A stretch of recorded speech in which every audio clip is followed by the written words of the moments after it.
So there. So there. So there. So there. Let me know your thoughts. So there. So there. So there. Let me know your thoughts. Why do you keep saying let us know your thoughts? Let me know your thoughts to me is a nice lead-in for So There. So There. Welcome to episode 67 of So There. I'm Tom Karamitis. I'm Gary Doyle. Tom, this is a very, every once in a while we do a special edition podcast to keep our 12 listeners engaged and keep them from dwindling to like 9 listeners. So we have another special edition podcast today. Would you like to tell our listeners about it, Tom? Yeah, and as you were saying that, I was thinking, you know what? Of our 12 listeners, only the ones over the age of 55 will probably be interested in this because they won't know what we're talking about. But this is our episode that we're calling Battle of the Bands. And it's an acknowledgement that Gary and I have very divergent tastes in music. There's very little overlap in our iPod playlists. So we thought, why not each pick an album that we have great affection for and ask the other person to review it. And we will compare notes. And, I discussed this episode with my youngest son, Christopher, who said, I'm proud of you guys because most people would be far too thin-skinned to allow their favorite band to be potentially criticized in this sort of forum. And I thought, no, we've both been around long enough, and no matter how much you love your music, you realize not everyone will have the same affection for it. So I just think this could be an enlightening exercise. As I always tell my children, Tom, reasonable minds can disagree. But you don't know if I'm going to trash your record. I might like it. I'm you okay. Don't know. My guess would be, and just to let you listeners know, Gary and I have not uttered a word of this episode to each other since we announced it in the last pod. So whatever we talk about will be a complete surprise. But if I were to guess, I'd say you will find some redeeming qualities and other things that drove you crazy. But I just think it's going to be a fun exercise. We'll see. Maybe more fun for us than our listeners, as this pod usually is. That's a theme, is we have more fun than our listeners. Yeah. So, you said this will mean nothing to people under 55. That's true. It'll also probably mean nothing to our listeners in far-flung places like China, Russia, Croatia, where we are proven to have listeners by our analytics. I have no idea why, but yeah, but although these are pretty famous artists, so I always tell Tom that he's really not familiar with any music recorded after 1972. So these artists we chose, luckily for Tom, did record music before 1972. So, Tom, do you want to tell them about the challenge, the album challenge, and what we chose? Yes. Or maybe you could talk about why you chose what you chose and why I chose what I chose. Excellent. My favorite band from my youth was a band that had their heyday from 1970 to 1978 or so. A British band called Emerson Lake Palmer. They were at the time they were formed. They were flagged as a super group because all 3 of their members had come from other prominent bands. They're a 3-piece band, and the type of music they tended to record was what was called progressive rock, also called art rock. It tended to be a blend of classical and rock themes. The pieces tended to be longer. So as a result, Emerson, Lake Palmer was not a band that got a ton of radio play because most of their songs were too long. They hit their heyday in the mid-'70s, around the time of the album that I gave Gary to listen to came out. At their peak, they were probably one of the 5 biggest grossing concert acts in the country. At their peak, they headlined a festival called California Jam, which had about 400,000 people. It was also Eagles, Earth, Wind and Fire, Crosby, Stills and Nash, Deep Purple. There were a lot of other bands. They were the headliners of this festival. After this album that Gary reviewed, called Brain Salad Surgery, after it was recorded, they went on a hiatus of 3 years, which proved to be pretty much the end of their fame. They came back in a completely different direction. They ended up going orchestral and recording with orchestras, and most of their diehard fans, myself included, looked at them with disbelief, like, what have you done? And they faded from view and disbanded before the end of the decade. So this is kind of this group at their creative peak. Gary, why don't you tell us about the album you assigned to me? Okay. I chose my favorite artist, and one that most people are probably familiar with. Doesn't need a long introduction like Emerson, Lake and Palmer, and that's Bruce Springsteen. He's long been my favorite artist, and I chose the record Tunnel of Love for Tom to listen to because I think it's an interesting record in Bruce Springsteen's career. It came out after Born in the USA, which made him a massive global superstar on the level of Michael Jackson, Madonna, that kind of company. He was that level of stratospheric fame with Born in the USA. And a few years later, Tunnel of Love came out, and it was an interesting record to me because he made a couple of interesting decisions. He completely pulled back from Born in the USA. He wrote an album that was mostly introspective, fairly spare, fairly somber songs. He pretty much bagged the E Street Band. He recorded many of the instruments himself. He recorded it on his own. It was augmented a little bit by some other instrumentalists, mostly played by himself. It was a very introspective, inward-looking record. A few years ago, or a year before the record came out, he had married a woman named Julianne Phillips, and clearly the marriage was on the rocks. In listening to this record, it was I think about the struggles of marriage and love and romance, and that's what Tunnel of Love was about. So an interesting career choice for Bruce Springsteen, I think, a risky career choice coming out with this after a record like Born in the USA. He could have done Born in the USA Part 2, but he didn't. And I think I wouldn't say it's Bruce Springsteen's best record. I don't think it's the peak of his creative powers, but I think it's a very interesting record and an interesting place in his career. So I signed that to Tom Karamitis. That background was very helpful. One of the things that Gary and I had discussed briefly and Gary shot down was I thought it would be interesting to give each other an actual CD to listen to because I benefit from reading lyrics, from reading production notes. I was not aware that the E Street Band was not part of this album. Those sorts of things I find very interesting. However, I did on my own get all the lyrics. I printed them out. I read them.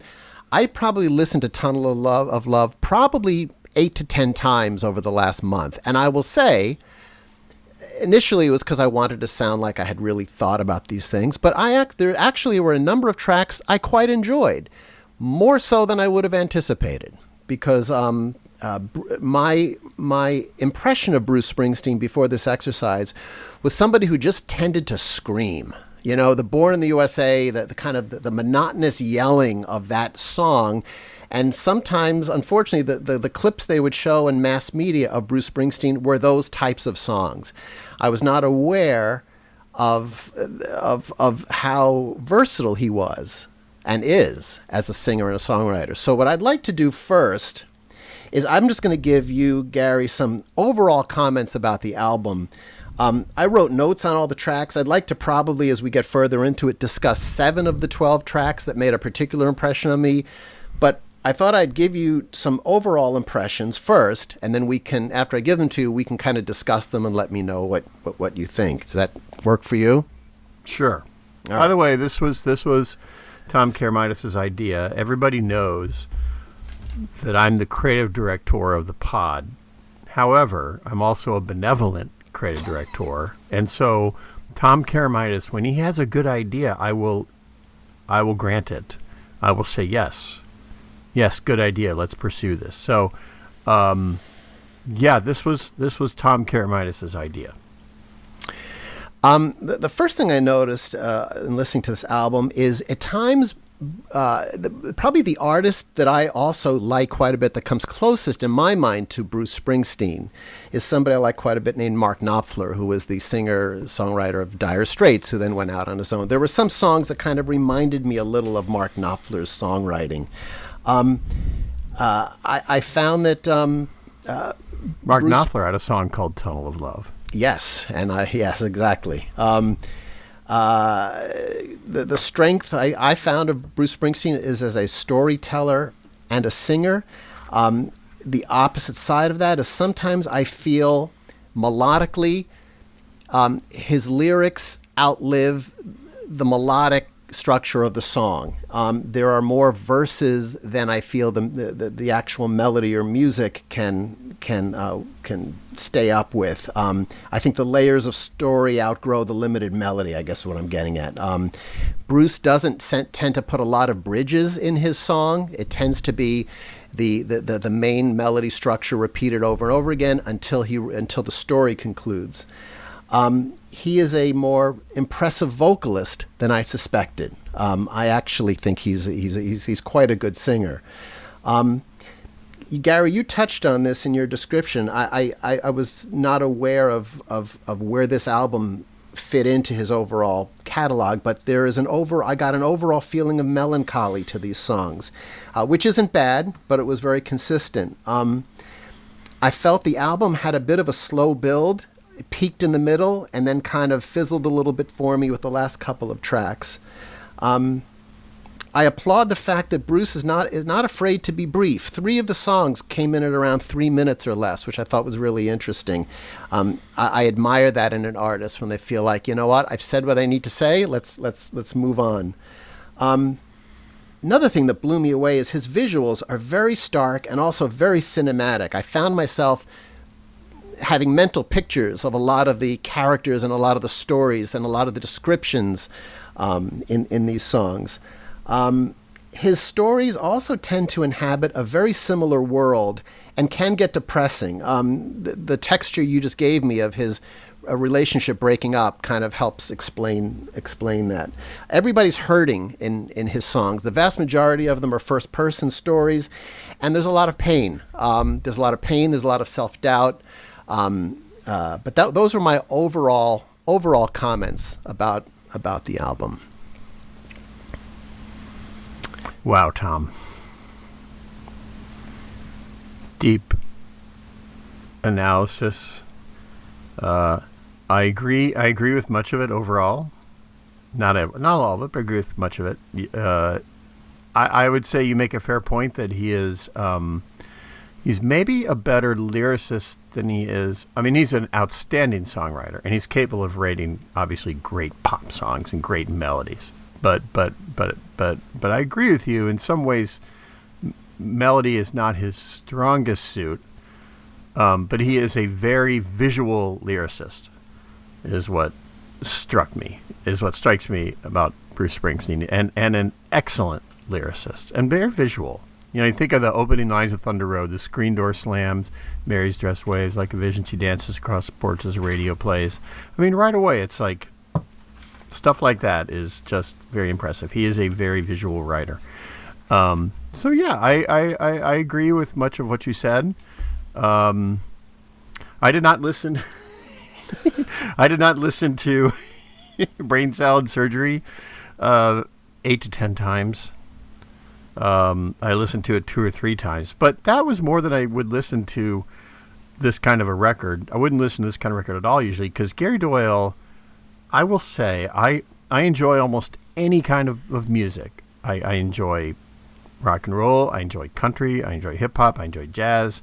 There's really only 2 kinds of music that I generally can't listen to. One is like jam band music, like the Grateful Dead or Fish or those kind of bands that just play 15-minute long solos, right? Indulgent, and you have to be high to enjoy it. That's one. The other is art rock.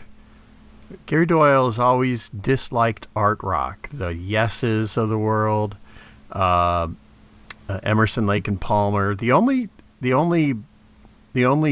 art rock band that I can say that I enjoy is Rush. I like Rush, and I used to hate them when I was a kid, but now I like them. But to be fair to Emerson, Lake and Palmer, I hadn't heard that many of their songs. I've heard Lucky Man, obviously that was a huge hit. I've heard Hoedown. I took the Aaron Copland song and made a thing out of that. I've heard what is on Brain Salad Surgery, which is, I don't know which Carnival it is, but the one where he goes, "Welcome back, my friends, to the show that never ends." I've heard that song many times. So I've heard Emerson, Lake and Palmer songs, but never a whole record. So I went into this. I'm not going to lie. I feared listening to this record. I feared it because I fear art rock. I fear 10-minute long songs. But I overcame my fear, and I would say, while I may not choose to listen to Brain Salad Surgery again, I enjoyed it in some ways, in a discovering something new kind of way. And it's obviously very different from Total Love. It's very large and bombastic, and so in a way I enjoyed that because it's so different. It's so different, especially from what's any kind of music you would hear now. So, yeah, those are my overall reactions. I liked it more than I thought I would. I will tell you, when I was listening to it on the Echo in the kitchen, Lisa walked in, and I said to one of the songs, and I said, "What do you think of this?" And I did not lead her on at all. I said, "What do you think of this?" And she listened to it a bit and said, "That's not music." Now, to be fair, I said, "That's interesting." She was listening. It was the drum solo during Toccata, I believe. Oh, yeah. Toccata's and it was literally just a drum solo. Yeah, that's all it was. And she said, "That's not music." And then, and then I listened to it a bit more. And then her only other comment was that she asked me to wear earbuds. I like that, and I have a similar story. But one thing I will tell you about Toccata, that drum thing that was the first ever drum synthesizer, and it was very, very rudimentary. Carl Palmer had rigged a different synthesizer to each of his drums, and he would trigger the synthesizer by hitting the drum. So that thing you hear was kind of that was a one and done. He tried that and put that on the album. And that never made its appearance again. When I was in college, I used to play Brain Salad Surgery a lot, and the guy who lived next door, who was a music major, used to knock on my door, and I'd open it, and he'd say, and I quote, "What is this shit you're playing?" Other times he'd knock on the door and he'd say, "I'm amazed that just 3 men could generate so much noise." So I am used to the type of comments that Lisa made. So this is interesting. I want to explore this a little bit. So Emerson, Lake and Palmer, obviously a band that a lot of people love, but also a band a lot of people don't like. So I find it interesting that there are people in Tom Cameron's life who hate this band. Now, contrary to that, Tom Karamitis grew up in New Jersey, where Bruce Springsteen is a god, and everybody loves Bruce Springsteen. So I wonder if there's something going on here to where people's dislike of Emerson, Lake and Palmer made you love them more, and people's love of Bruce Springsteen made you hate him more. there's a little bit of truth to that. I've always had a bit of a contrarian aspect of my personality. You know, I'm a Green Bay Packer fan who never lived in Wisconsin, as you've pointed out many times. All my friends were Giant and Jet fans growing up in New Jersey. That. Yeah, nobody understands that. Nobody understands that. Yeah, so, having said that, you know, I did like Billy Joel quite a bit growing up, and Billy Joel was also from the not from New Jersey, but from the New York area, and very much associated with that part of the country. So, this album was a bit of an epiphany for me, and I wanted to talk about Tunnel of Love or a Tunnel of Love, yeah. I didn't go into it with as much trepidation as you went into brain salad surgery because I knew, look. Bruce Springsteen is one of the biggest acts in the world and has been for an incredibly long time. And I went in assuming there's stuff about him I just don't get, so let me do a deeper dive. What I wanted to do is talk about some of these tracks, just give you some brief thoughts. I didn't go on and on about them. But and then if I skip over a track you wanted to talk about, let me know, because I've got notes on that as well. But the first track on the album threw me a little bit, Ain't Got You, because I couldn't quite tell if it's autobiographical or not, because although he is a very wealthy man who has all of these things, the attitude not only seemed out of character, but was very inconsistent with the rest of the first-person stories he was telling. Curious about your take on that. Well, that if you're a diehard Bruce Springsteen fan, that was an interesting track to hear because Bruce Springsteen, as most people know, fancies himself a working class hero. He's a friend of the working man. He writes about factories. He writes about his upbringing, which was not wealthy at all. He had a very working class childhood, and kind of holds up on a pedestal the working man. And so he comes out with his first song on this record after Born in the USA, which made him a massive star and a millionaire many times over, kind of writing about how rich he is. He's got everything, you know. He's got all the riches of any king, but he doesn't have this person. So I think it does kind of set up thematically the theme of the record, which is, you know, he doesn't have this relationship, but also it's kind of a brave move for somebody who, you know, like I said, has always been like this working class hero, right? To come out with this song out of the gate that says, "Yeah, I'm rich." Well, but that's how I think it ties to the rest of the record. Is he's got all this, but he doesn't have this relationship. Yeah. Okay. And fair enough. What threw me is what I never get from him is kind of the ego part of it. Which at least the rest of the album, he never is of that attitude. So I wasn't sure. Bruce doesn't tend to play roles in his song. They all sound like they could be autobiographical. So that's why I was a little thrown, because it felt, you know, the other thing that threw me a little bit was orchestrally, it's stripped down about as bare as you can have it. So it seemed like a bit of an odd track to kick off the album that way. Yeah. Well, I think that was intentional. So Bruce Springsteen, one thing he does on his records is he's very intentional with what the first track is. It's going to set the tone for what the rest of the record is. And I think he probably started the record with that stripped down thing to sort of notice to the listener, this was not an E Street Band record. This is not Born in the USA Part 2. You know, he's very intentional about what he starts records with. And in fact, the way he structures tracks throughout a record, he's very intentional about the order of the tracks. So I think he probably started that for a reason, you know, that way. Do you want to, do you think you want to go back and forth, or do you want me to continue? What would you prefer? I don't care. Tom Karamidis' idea. Tom Karamidis' dime. Tom Karamidis' dance floor. Well, why don't we go through the Bruce songs first, then we'll move on to ELP. Otherwise, it gets a little schizophrenic for me because they're so different as artists. All right. I mean, do you want to go over everyone? That might. Well, no. I was going to talk about just that kind of level of 7 of the 12 tracks. Highlights. Oh, yeah. 7. All right. Okay. Wow. Okay. One track I liked quite a bit was "All That Heaven Will Allow." Because especially coming out of the first 2 tracks, I found it was fun. It was a little lighter. It almost had a reggae feel to it. It felt a little bit like Brilliant Disguise to me, which I'll talk about later. Again, another short track, just 2 minutes. It felt very much like a palate cleanser stylistically after the first two tracks, and really kind of set up for me kind of the next wave of tracks on the album. Okay, kind of slight to me, but okay. All right. Cautious Man was a track I liked quite a bit. I loved the simple acoustic guitar instrumentation. I loved especially it's either a Spanish guitar or a mandolin, also further back in the mix, which I thought really added texture to the song.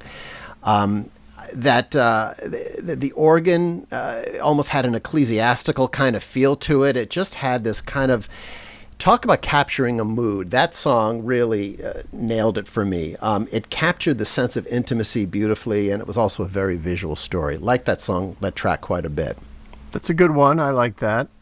Bill, that's about him. Maybe you figured that out. Mm-hmm. He writes about a person in the song named Bill Horton. Bill Horton was a cautious man of the road.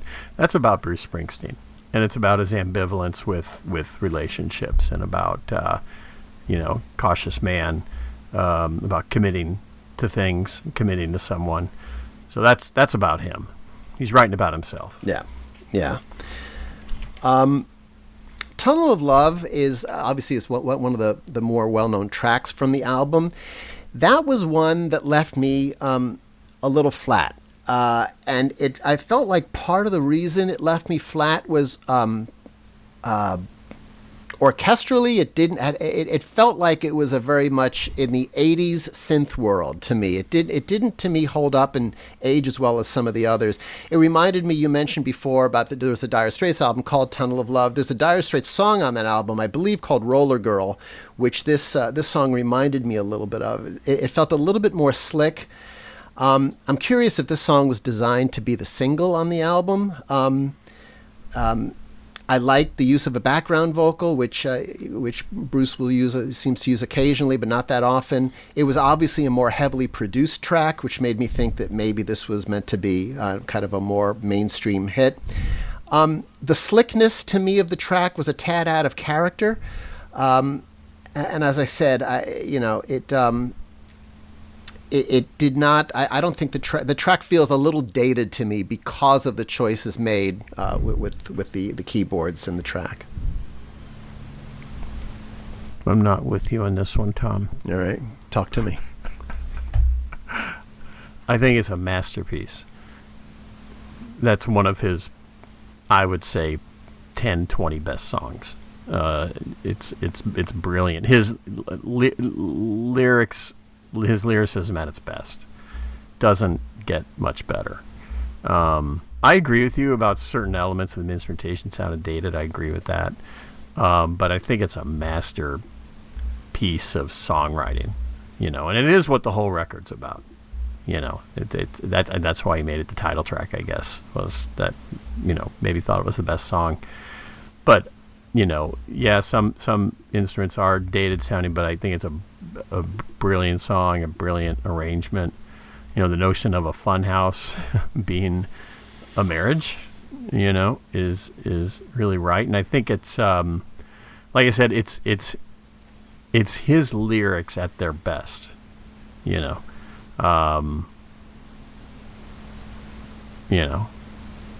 I just called him up here. So, just the way it starts, you're painting a picture, Fat man sitting on a little stool, takes the money from my hands while his eyes take a walk all over you, hands me 2 tickets, smiles, and whispers, good luck.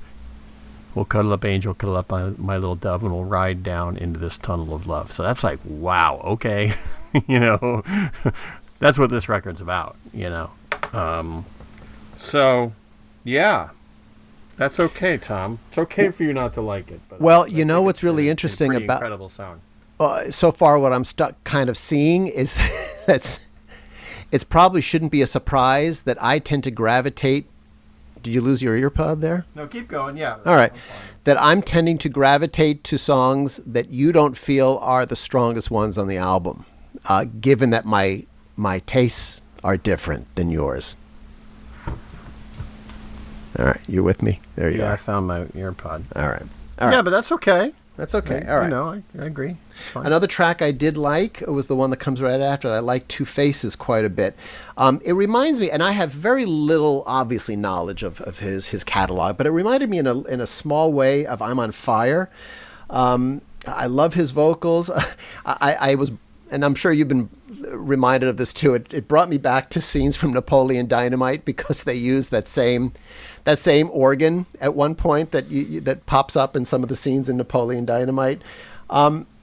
It's a sad song. It feels like it's a little bit about manic depression at times, but I thought it was a very powerful song and one that I kept coming back to.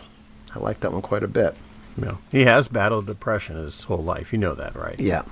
He's been in therapy and quite a bit, and struggles with it. Has been a lifelong thing. He thinks he got it from his dad. His dad was probably clinically depressed now. He never saw a therapist. That wasn't a thing back then. But he's dealt with that. The whole record's filled with self-doubt. Yeah. Well, and to that point, Brilliant Disguise is probably my all-time favorite Bruce Springsteen song. And I knew about that song and liked that song before you assigned me this album. I didn't realize it was on this album. Interesting, it may be the only song on the album that has that classic structure of A, where there's an A section and another A, and then they repeat the A section, then you have a B section, and then you end the song going back to the original A section. It's just a beautifully crafted song. I don't remember if that was released as a single or not, but I knew about the song and I always liked it. That was the first single from the record. It was? Okay. Yeah, I think Tunnel of Love was the second one. It's a dense story. It's got a great hook. It's got great vocals with Bruce harmonizing with himself, which I always love.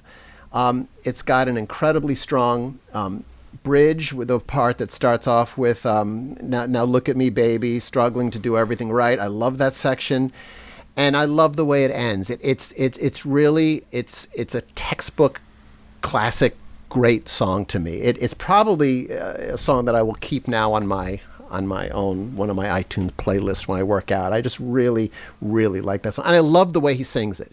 I think it shows off his power as a vocalist as well. Okay. All right. Yeah. Agree. Strong song. Agree. One Step Up, it's really funny. One Step Up, the opening of it reminds me so much of the opening of the Police's song, Every Little Thing She Does Is Magic. It's got that same kind of, I think it's the drums, the bass guitar, and a background keyboard. It just has a very, very similar melodic and orchestrated structure. Very strong melody. I love the call and response with the background vocalist. Now, for me, I would have made this song the last song on the album. My only quibble with it is I think it does fizzle a little towards the end, but I liked it a lot. The two songs that came after it, I didn't really comment on right now because I thought that this would have been a great song to finish. Yeah. Yeah. By the way, background vocalist Patti Scialfa, who I think who became his wife. Obviously, I think they were having an affair at the time. I'm not sure about this, but I think right around the time they were recording this record, or maybe the tour afterwards, they were having an affair while Bruce was still married. His marriage is obviously on the rocks. So Patti Scialfa is all over this record. It's her first Bruce Springsteen record. She's all over it as a background vocalist, which is kind of interesting. Okay. Did not know that. I knew he had been married to her. I didn't realize he had been married before this album came out to somebody else. Okay. Yeah. All right. Yep. So those are the tracks I felt I had enough to say on. The ones I didn't comment on were Tougher Than the Rest, Spare Parts, Walk Like a Man, and the last two, When You're Alone and Valentine's Day. Uh-huh. Yeah, I think the ones you didn't talk about are all fair game. The only one I feel is maybe unjustly picked by you would be Walk Like a Man. I think that's a lovely song about his dad, yeah. Okay, good assessment, Tom. Thoughtful assessment. Are you ready for my ELP comments? Yes, I did want to give you one piece of maybe helpful background before you jump in. the album they had released before Brain Salad Surgery was an album called Trilogy, and they had lots of overdubs on it, and they had trouble playing it live because of all the overdubs. So what they did is, before they recorded this album, they bought a theater in downtown London because they wanted to be able to set up and play everything live so they could tour and play it live. This was the days before, before you could do overdubs and trigger things with a computer on stage. So this album was done with an eye towards being able to perform it. So anyway, go right ahead. All right. Yeah. So I can quickly talk to each track, but briefly. So I believe the record starts with Jerusalem. Is that right? That's right. So I thought this was one of the strongest songs musically on the record. What struck me was, another thing that struck me was the lyrics could not be more opposite to Bruce Springsteen and the way they write. So I wrote them down, a little snippet of them. And did those feet in ancient time walk upon England's mountains green? And was the holy Lamb of God at England's pleasant pasture seen? And did the countenance divine shine forth upon our clouded hills? And was Jerusalem builded there among these dark satanic mills? Jerusalem. Just saying, it's different. It is different. It was not. None of that was penned by Emerson, Lake and Palmer. Jerusalem is like an English anthem, much in the spirit of America the Beautiful. They did not. It's an arrange. All they did was arrange this. In fact, they intended for that to be the first single. And the BBC did not allow that to be played on the BBC. They at the time, the powers that be thought that song was sacrilege. I didn't think there was anything disrespectful about it. I thought it was a pretty powerful arrangement. But yes, it's not their words or music. Interesting, because it fits right in with the record. Yeah. Like it sounds like something they wrote. I didn't know that, but it comes out of the gate hot, right? It's like so I enjoyed that piece of music. I found Toccata to be an unsettling piece of music, kind of demented in its melody and instrumentation. Also, I noticed lots of mouth trumpet potential with Keith Emerson's various keyboard lines, not just in this song but others. Lots of mouth trumpet. Which, if as our listeners probably know, mouth trumpet is where you do musical things like this.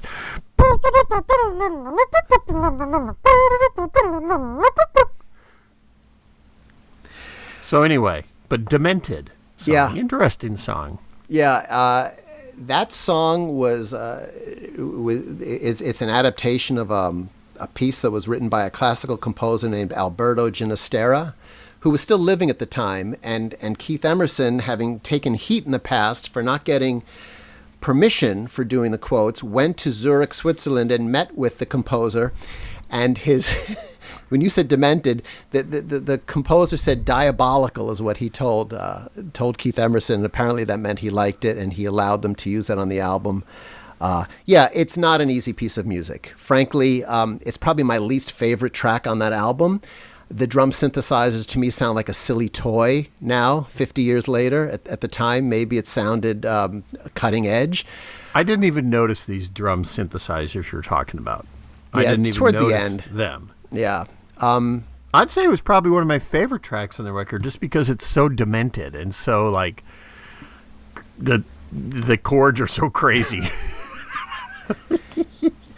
Yeah, it's hard to hum. No, it's kind of Diary of a Madman kind of music, but I respect that about it. I didn't understand Benny the Bouncer. Why was that on this record? It felt like an outlier. You know what it reminded me of? It was like Benny was and it's like what is it? It sounded like, and the music. You know what the music reminded me of? Remember the scene in It's a Wonderful Life, the bar in Potterville? And he walked into the bar in Potterville, and there's this guy playing piano, like, and it's like this crazy over-the-top scene, right? Remember that bar? Yeah. Which I always say, I'd rather live in Pottersville than Bedford Falls, personally, when I watch that movie. But anyway, it reminded me of that, this crazy kind of madcap. And it didn't fit at all with the rest of the record. It didn't. I think the comments I've read about that track is they felt like coming right before a 20-some minute concept piece. They wanted something light and short. Kind of same thing with "Still You Turn Me On," which I don't think you'd mentioned yet. But I agree. That's a track that I probably I never listened to anymore. It was a throwaway. It's exactly. Yeah, and then I won't talk about all the 4 Carnival 9s. There are 4 Carnival 9s. They had different, like, first impression, second impression. But a couple overall things. Before you get to that, did you listen to "Still You Turn Me On"? Was a single, at least in the FM single world, around the late 70s. Had you heard that song before? I think I'd heard it a few times. Yeah, it's okay. Yeah, it's kind of like you said, sounds like more of a pop kind of thing. The 4 Carnival 9. So I was struck they didn't sound alike. There was no apparent unifying thread. I'm sure Tom Care-Midas will identify one for me, but I didn't really see what held them together. Carnival 9 First Impression Part 2 is one that I'd heard many times before. That's like I talked about earlier in the episode. My oldest brother, Kevin, was a big Emerson Lake and Palmer fan, and growing up in our home, I would hear him cranking this record from his bedroom. He was a pothead. He was probably smoking dope and doing God knows what in that room. But I remember hearing that, "Welcome back, my friends, to the show that now runs," many times. So that's a good song. But I didn't really, I didn't know how the 4 of them held together. And the last Carnival 9 third impression was the feared 10-minute song that Gary Doyle feared that, came at the end, the feared 10-minute song. So, yeah. Yeah, the third impression is the one that felt a little prophetic to me about the battle between natural intelligence and computer intelligence and computers gradually taking over. In fact, about a year ago, I didn't pick up on that. Yeah, the story was interesting. The first part of Carnival 9 and the "Welcome Back, My Friends," it's a bit of a story about a kind of a world gone amok. I agree that the 3 sections feel quite separate. As I've gotten older, the part that's really I like the most is the instrumental second impression, which I think feels it's very jazzy. It's basically piano, bass, and drums with a little bit of it sounds like a reggae steel drum section in the middle, which was a synthesizer. But it's a bit of a heavy lift to get through it all. It's and again, to me, Bruce Springsteen is a writer, a storyteller. Emerson Lake Palmer they're better players than they are writers. Certainly in the case of Greg Lake, he brought in another lyricist for that third impression, a guy named Pete Sinfield, who used to play with on King Crimson. And used to tease me. Greg Lake released a book about 10 years ago of his lyrics called Word Sculptures, which I thought was just a little bit beyond the pale. But Greg Lake's strength, I think, is as a singer and a bass player. Keith Emerson wrote almost all the music they performed, and look, I think in the rock world, ELP was kind of inhabited a similar kind of world as Steely Dan, and that they tended to be a bit of a musician's band. They're three virtuosos. This is one thing that I thought about. This is me totally filling in the blanks. But they're 3 virtuosos. Greg Lake is like this big rock vocalist like they don't make anymore.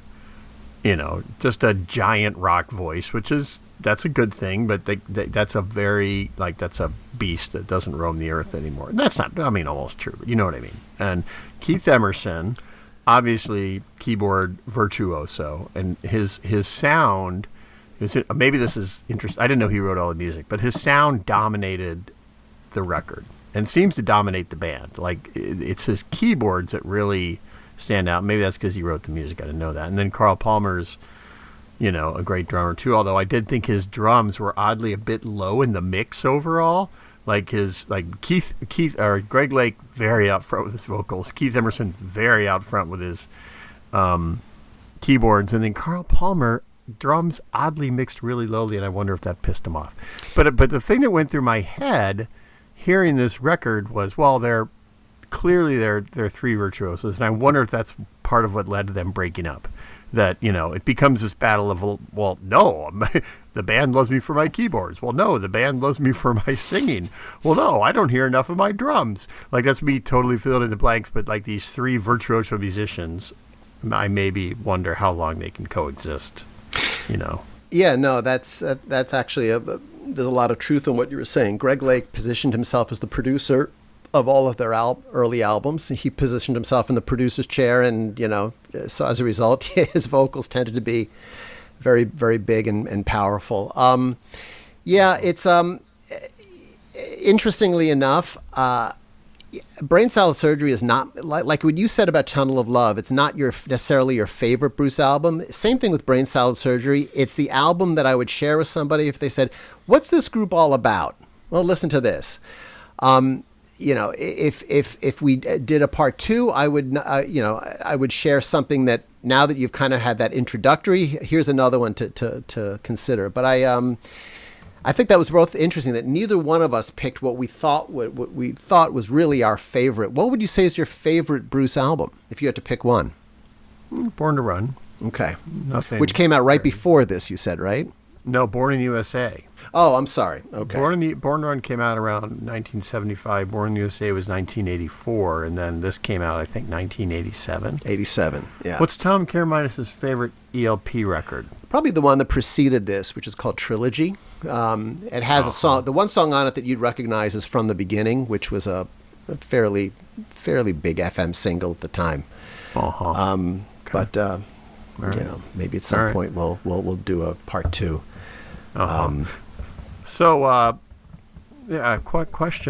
Question for you. Don't take this disrespectfully. Why does Tom Karamidis like this band so much? Why is it your favorite band? Because I was blown away by their musicianship. Kind of what you said. I have videos of them. I saw them towards the end of their careers, not at the peak of their powers, but they just would blow me away with how tight they were as musicians. I guess kind of in the way that people who were into Steely Dan, although I would say Steely Dan had very strong material as well.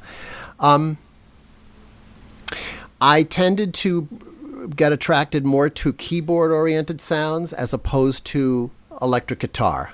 And that was, just kind of something that I always tended to gravitate towards when I was growing up. But yeah, they haven't aged well with me. I don't listen to much Emerson, Lake Palmer anymore. And as you pointed out, some of that is because, although they reformed in 1992 for a couple of years, their material's 50 years old almost at this point now. So, right.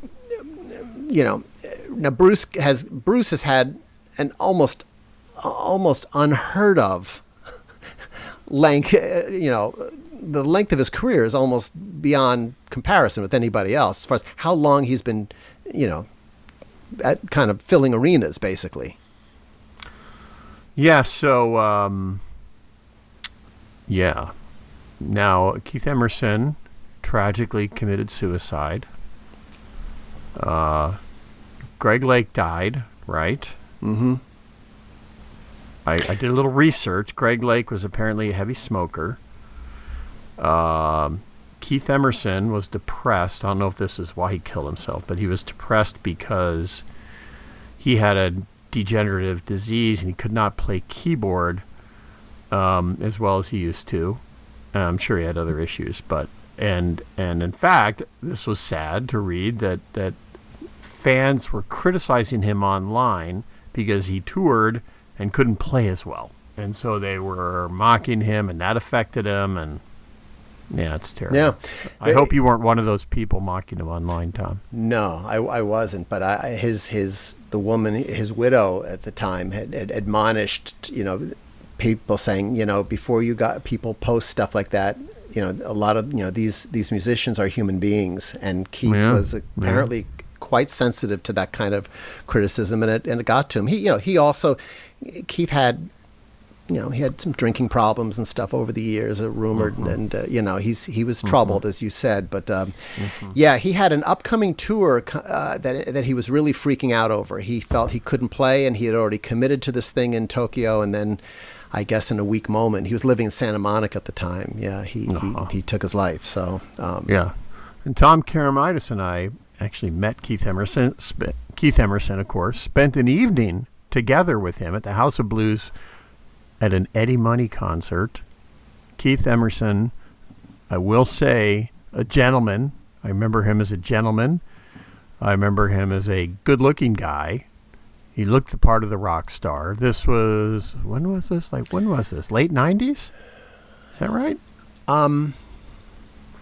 Yeah, sometime in the 90s. We were doing a project for Fruitopia, I believe. Yeah, tell this story, Tom. I think we told it on the podcast, but tell it again how we came to meet Keith Emerson. The Fruitopia campaign we were doing at the time was kind of silly. We had kind of Fruit playing like a puppeteer kind of role, but it was kind of idiot simple, not sophisticated. And we had Jim Furr, the art director, absolutely, art director on that job.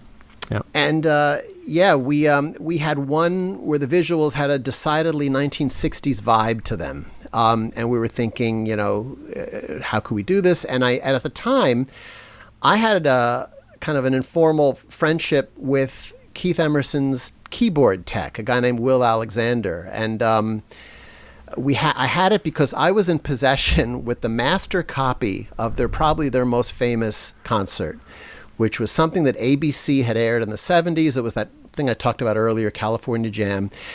In the old days of in network television, you might have heard of this with what happened with old Johnny Carson episodes. Networks used to throw away or record over video masters. That's how short-sighted this stuff was. Videotape was expensive, and they would recycle it. They wouldn't just store it like film, like use once. So my dad, who worked at ABC at the time, in the late 70s, said, they've got this thing called California Jam. They're going to get rid of it. Do you want this?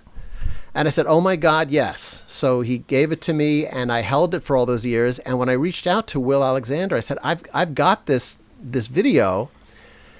Would Keith Emerson like it? And that's kind of how the whole thing started. You and I happened to be in LA at the time. I was going to be giving it to them. And then we thought, why don't we ask Keith Emerson while we're talking to him if he'd be interested in scoring this commercial for us. And he did. We didn't end up going with it, but it was, as you said, it was fun to meet him. It was fun to kind of break bread with Keith Emerson at the House of Blues. And we went to not only went to the House of Blues, we went to the Foundation Room, which is the VIP room. And Tom Karamitis was like, we got into the Foundation Room. We're going to hang out there with Keith Emerson. And I was in a panic because I thought they would make me do cocaine or something, make me do drugs. I don't do drugs. And I was in a panic. Is he going to make me like snort cocaine? But we hung out. We spent the evening up above. It was above the stage. So I remember we looked down and Eddie Money was playing down below. But I remember we shared a booth or something with Keith Emerson. I remember nothing. Not that we were drunk or anything, but I remember nothing of the night or anything that we talked about except he was nice. And then we also, didn't we go to see him at Merrillville? I believe we did. We saw a concert of his at Merrillville at the Holiday Star Theater in Merrillville, didn't we?